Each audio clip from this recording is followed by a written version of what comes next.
Hi fourth grade families, my name is Caitlin Ramsey and I'm the band director at the middle school. Last week you all should have received an email with information about fifth grade band. And I know this year we are all inundated with lots of emails, especially emails with a lot of information. So I thought it might be helpful to make a video to share a little bit about the band sign-up process, as well as explain what your child can expect in their instrument suitability evaluation. I figured it's probably easier to hear that information in a video than to read it all in an email. Here in Cape Elizabeth, our band program starts in 5th grade. So if your child is planning on participating in 5th grade band, for scheduling purposes, they will need to decide what instrument they're playing this spring.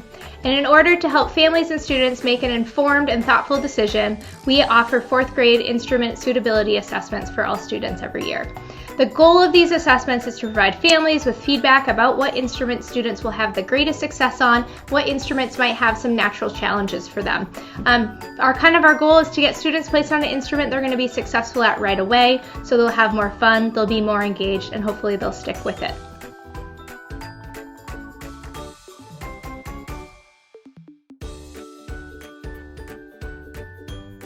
Like everything else this year, our instrument evaluation process is going to look a little bit different. The assessments, instead of happening in person, are going to be happening in the evenings on Zoom, and they're going to be using mouthpiece kits, and I'll talk about those in a little bit. So during the evaluation, I'll be meeting with students in groups of 3 or fewer for 10 minutes at a time. And during our meeting, I'm going to be observing physical characteristics like lips and teeth and dental hardware. However, probably have your child get really close to the camera, see their teeth, ask to look inside their mouth, to look for all those things that can impact their success on an instrument. And additionally, we'll be working on creating sounds using mouthpiece kits. And it's going to be a very laid-back process. You're going to hear some very silly sounds. There are going to probably be lots of laughs and smiles. Students will be taking home a mouthpiece kit. And when they open up their mouthpiece kit, one of the first things they're going to see is a QR code. And they can scan this with their iPad, and it will take them directly to a video that will show them how to use the items in the kit. Students don't need to practice with them before our Zoom together, but some students like to kind of have an idea of what's going to happen, so it gives them a little preview, and if they want to practice beforehand, they're welcome to. So in their kit, they're going to find a bag that has 3 items. The first is, and these are plastic simulated mouthpieces. So this is a simulated flute head joint. They will also find 2 more items, it's really kind of 3.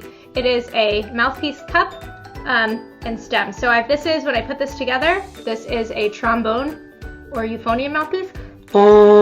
And then I can remove this and put this back on, and this is a trumpet.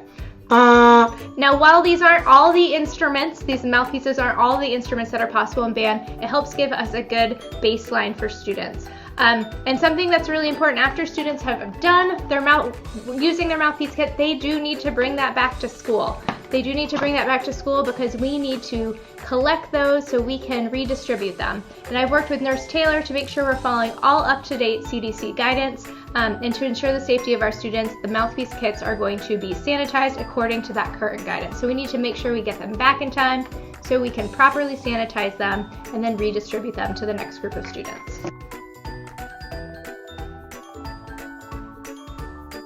Even if your child isn't sure that they're interested in band, we encourage all students to participate in the evaluation process as they would in a typical non-COVID year when I'm going into music classes.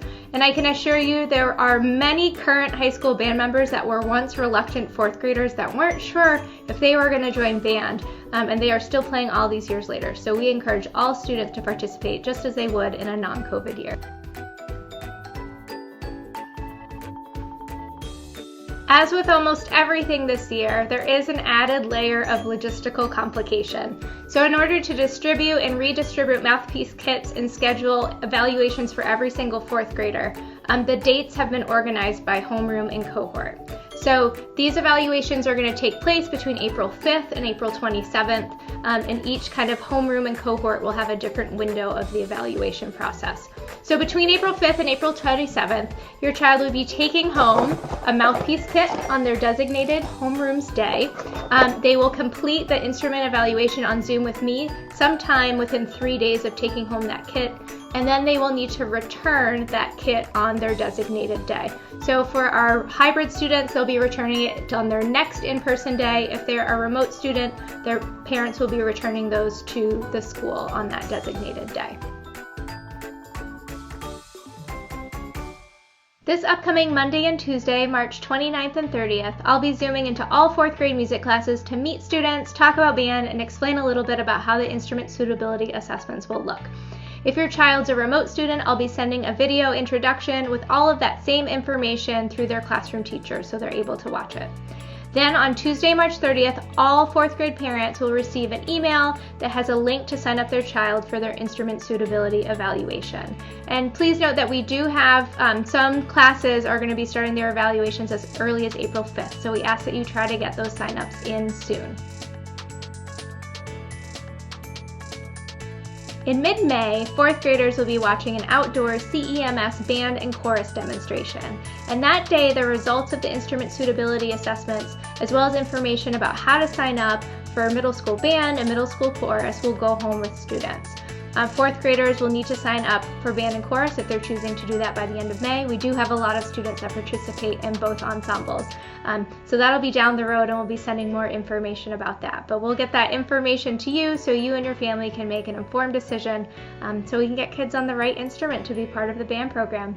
I look forward to meeting your students this upcoming week.